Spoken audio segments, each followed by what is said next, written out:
Friend, आपका स्वागत है नॉलेज विथ अंकित के यूट्यूब चैनल पर। आज हम आपको भारतीय संविधान की उद्देशिका या प्रस्तावना को समझाने का प्रयास करेंगे। यह मेरा प्रयास आपको लूसेंट की बुक को समझाने का है, जिससे आप लूसेंट की बुक आसानी से रीड आउट कर सके। तो आइए देखते हैं।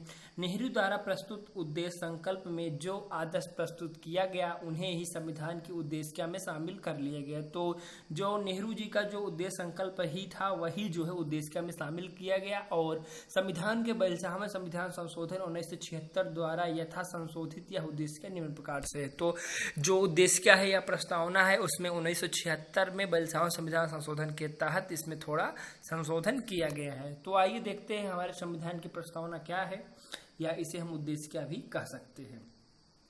हम भारत के लोग भारत को एक संपूर्ण प्रभुत्व संपन्न, तो प्रभु संपन्न मतलब होता है हमारा देश अपने आप में स्वतंत्र है, वह किसी अन्य देश से प्रभावित नहीं है।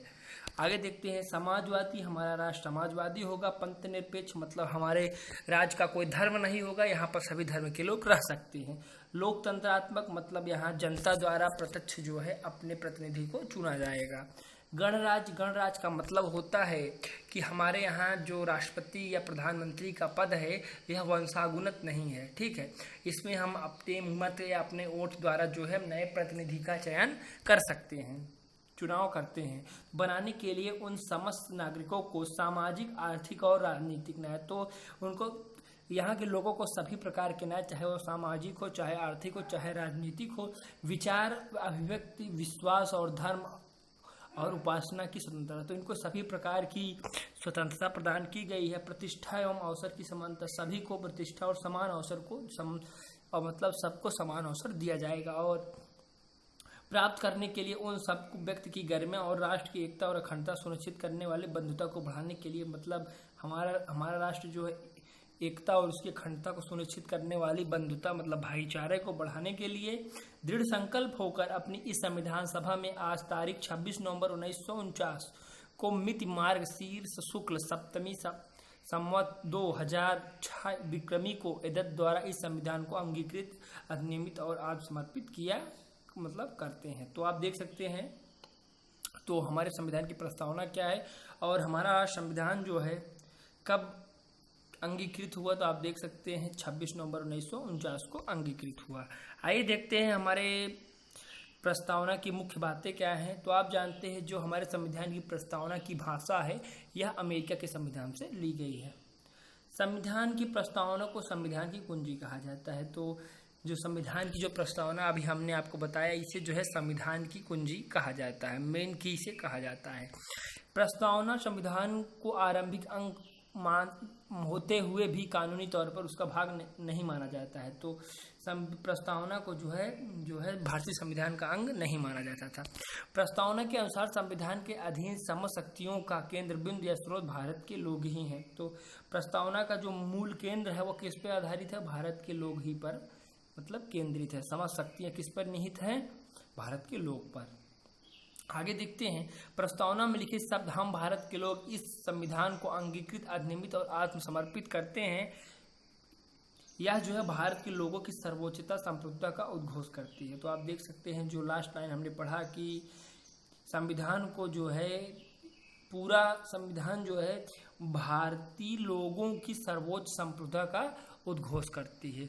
और देखते हैं प्रस्तावना के विषय में क्या क्या बातें बताई गई हैं।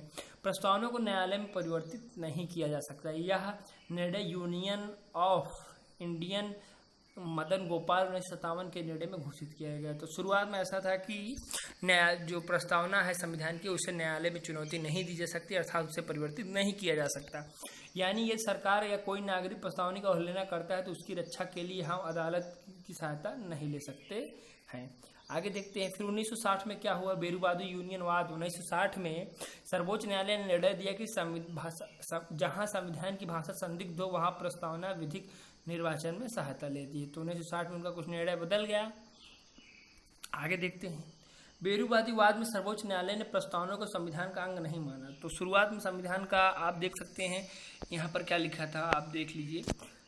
प्रस्तावना संविधान का आरंभिक अंग होते हुए भी कानूनी तौर पर उसका भाग नहीं माना गया। तो यहाँ बेरूवादीवाद में भी यही किया गया कि सर्वोच्च न्यायालय ने प्रस्तावना को संविधान का अंग नहीं माना, इसलिए विधायिका प्रस्तावना में संशोधन नहीं कर सकती। मतलब जो कानून बनाती है संसद वह इसमें परिवर्तन नहीं कर सकती। परंतु सर्वोच्च न्यायालय ने केशवानंद भारती बनाम केरल राज्य द्वारा 1973 में कहा कि प्रस्तावना संविधान का अंग है, इसलिए विधायिका संसद उसमें संशोधन कर सकती है। तो आप देख सकते हैं शुरुआत में जो है बेरुवादीवाद में इन्होंने निर्णय दिया कि जो प्रस्तावना है वह संविधान का अंग नहीं माना, लेकिन बाद में क्या हुआ, जब 1973 में केशवानंद भारती बनाम केरल राज्य का जब मामला सामने आया, ऐसी कंडीशन में जो है प्रस्तावना को संविधान का अंग मान लिया गया। आगे देखते हैं, केशवानंद भारतीवाद में सर्वोच्च न्यायालय ने मूल ढांचा का सिद्धांत दिया और प्रस्तावना को मूल ढांचा माना। तो 1973 में ही जो केशवानंद वाद में सर्वोच्च न्यायालय ने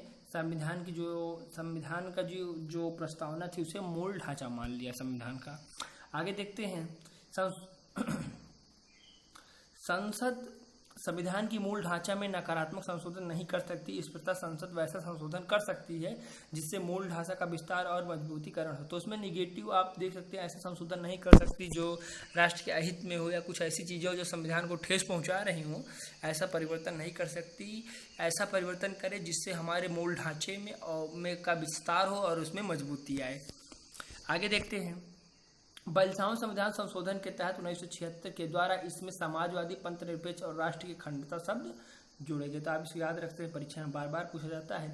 भारत के संविधान की प्रस्तावना में 3 प्रकार के न्याय, सामाजिक न्याय, एक आर्थिक न्याय और राजनीतिक न्याय, 5 प्रकार की स्वतंत्रता, विचार, अभिव्यक्ति, विश्वास, धर्म एवं उपासना एवं 2 प्रकार की समानता, प्रतिष्ठा एवं अवसर की समानता का उल्लेख किया गया है। तो ये हमारे संविधान की प्रस्तावना में ये सब बातें कही गई हैं। आगे देखते हैं, भारत का संविधान विश्व का सबसे बड़ा लिखित और सर्वाधिक व्यापक संविधान है। यह अंशतः कठोर और लचीला है। लिखित संविधान की अवधारणा फ्रांस की देन है। तो लिखने की अवधारणा है संविधान के, यहाँ फ्रांस की देन है।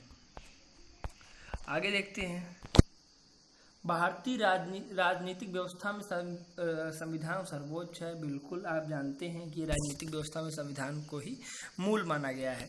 भारत का संविधान अपना प्राधिकार भारतीय जनता से प्राप्त करता है। तो भारत की जनता ही भारतीय संविधान के लिए श्रेष्ठ है।